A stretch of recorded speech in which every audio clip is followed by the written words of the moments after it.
Sedangkan peruntukan dalam bahasa Malaysia tidak diluluskan di dalam Dewan Rakyat ini.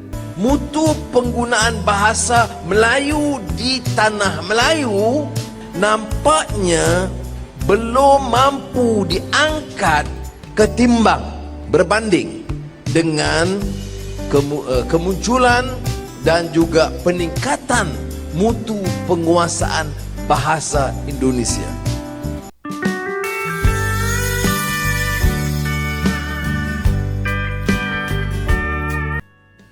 Assalamualaikum warahmatullahi wabarakatuh. Halo teman-teman, jumpa lagi di channel ini. Oke, gimana nih kabarnya di kesempatan kali ini? Oke, buat teman-teman yang tonton video ini, saya harapkan mudah-mudahan kabarnya masih tetap sehat dan berbahagia barengan orang-orang tercinta. Amin ya rabbal alamin. Oke, di kesempatan kali ini saya mau react sebuah video dengan judul "Ini Kata-Kata Profesor Malaysia Berkenaan dengan Bahasa Indonesia". Oke, seperti apa videonya? Kita akan lihat bareng-bareng.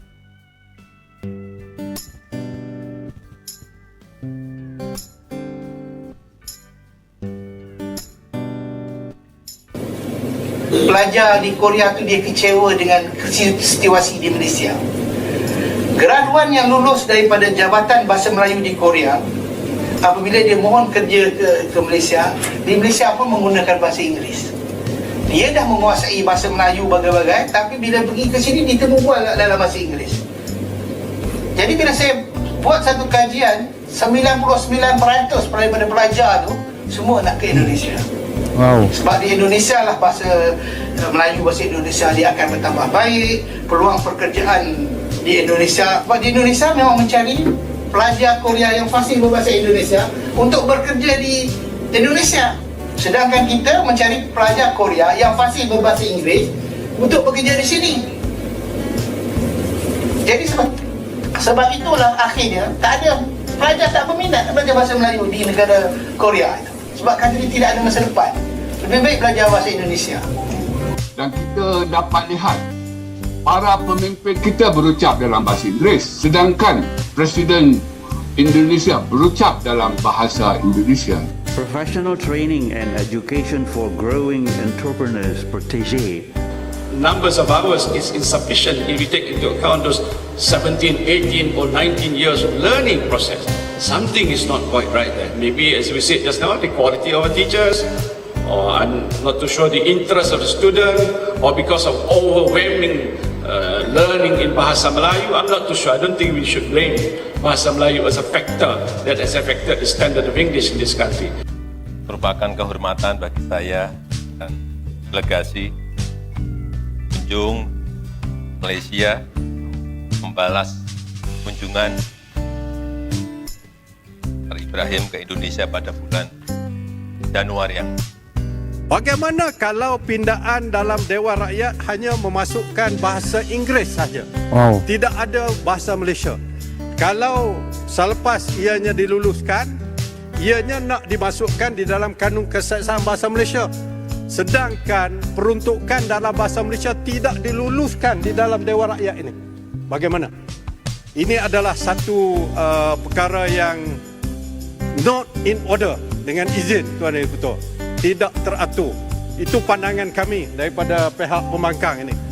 Adakah saya tidak jangka kerajaan Madani ini ingin mengubah dasar bahawa bahasa rasminya bukan lagi bahasa Malaysia?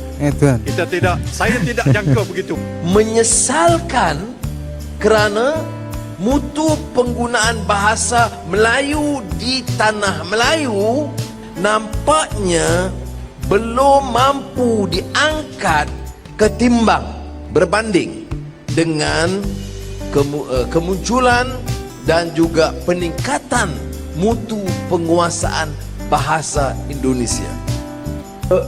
Melawat ke sana, kita nak alih kita punya frekuensi radio, nak dengar radio bahasa Inggeris lah. Tapi bila saya beralih ke radio bahasa Inggeris, apa orang kata, DJ radio tidak bertutur dalam bahasa Inggeris. Mereka bertutur dalam bahasa Indonesia. Cuma lagu-lagu yang dimainkan sepenuhnya lagu bahasa Inggeris.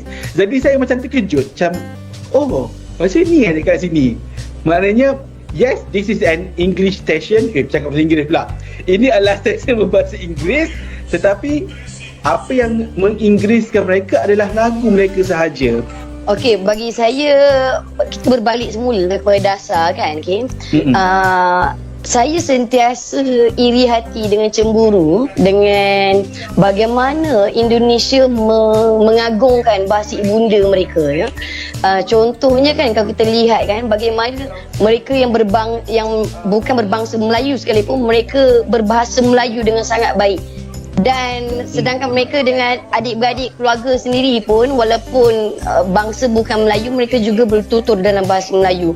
Dan bagaimana mereka berjaya memperjuangkan banyak perkara dalam bahasa mereka, itu juga antara buat saya cemburu lah. Dan betul lah macam saya kata, dasar lah. Tidak salah untuk kita aplikasikan. Cumanya kita ni jenis yang kalau kita aplikasikan perkara yang sama, orang kata kita meniru. Jadi kita kena, saya selalu kata dalam setiap ucapan saya, di mana bumi dipijak, di situ langit dijunjung. Sentiasa sedar diri, kita berpijak di bumi Malaysia, bukannya langit London yang kita junjung. Kita junjung langit Malaysia juga. Okay, kalau langit London lain pula time zone dia kan.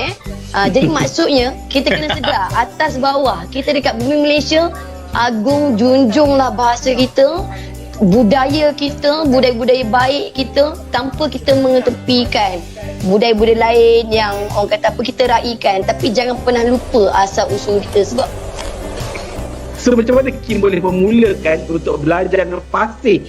Oke teman-teman ya, demikian ya, ada beberapa cuplikan video yang membicarakan tanggapan orang Malaysia tentang bahasa Indonesia, juga tanggapan orang Malaysia tentang permasalahan bahasa Melayu di sana. Oke, banyak yang bisa kita ambil poinnya di sini.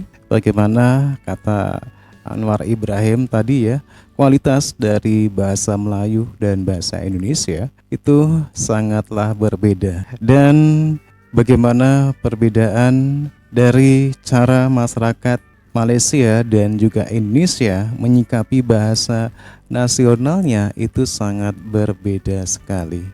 Orang Malaysia itu sering mencampur adukan bahasa nasional dalam penggunaannya dengan bahasa Inggris. Tentunya ini tidak baik dan ini bisa merojekkan bahasa Melayu sendiri. Sedangkan berbeda di Indonesia, semua orang Indonesia bisa berbahasa Indonesia. Oke teman-teman ya, demikian beberapa cuplikan video yang menarik pendapat ataupun tanggapan orang Malaysia tentang bahasa Indonesia dan permasalahan bahasa Melayu di sana. Terima kasih dan sampai jumpa lagi di video berikutnya. Wassalamualaikum warahmatullahi wabarakatuh.